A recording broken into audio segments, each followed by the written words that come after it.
Jude Bellingham, আপনার বয়সটা মাত্র ২১। এত তারা কিসের? কিসের ক্ষুধায় এত ছনমনা আপনার মন?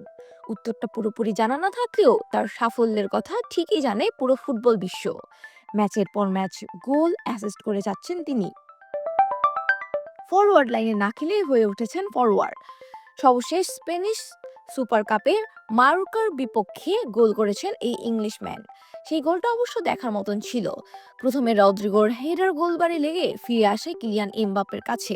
এমবাপ্পের জোরালো শট গোলরক্ষক ফিরিয়ে দিলে সুযোগ পান বেলিংহ্যাম। চারজন ডিফেন্ডার এবং গোলরক্ষককে ফাঁকি দিয়ে অতঃপর বল লাইনের ওপাশে পাঠান তিনি। এই তারকা অবশ্য চলতি মৌসুমের শুরুর দিকে এতটা বিধ্বংসী হতে পারেনি। ম্যাজিক হার্বাল টুথপেস্ট দূর করে দুর্গন্ধ সৃষ্টিকারী দাঁতের সমস্যা।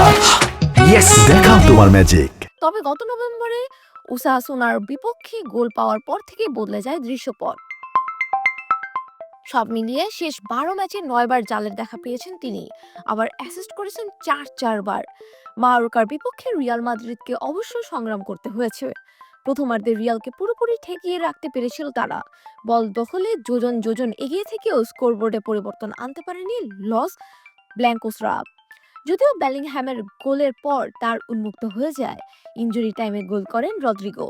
৯০ মিনিটে জুড়ে দুর্দান্ত পারফর্ম করার পুরস্কার হিসেবে বোধহয় এই গোল পেলেন তিনি। আবার দুই মাদ্রিদ তারকার গোলের মাঝে আত্মঘাতী গোল করেন মার্টিন বালজেন্ট। শেষ পর্যন্ত ৩-০ গোলের ব্যবধানে জিতেছে রিয়াল। অপেক্ষা এখন সুপার সানডের। রবিবার দিবাগত রাতে সুপার কাপ জয়ের লড়াই হবে বার্সেলোনা আর রিয়াল মাদ্রিদের। একদিকে রিয়াল লড়বে চলতি মৌসুমে নিজেদের তৃতীয় শিরোপার জন্য, অন্যদিকে বার্সার লক্ষ্য থাকবে ট্রফি খরা কাটানো। কোন দলের পক্ষে বাজি ধরছেন আপনি?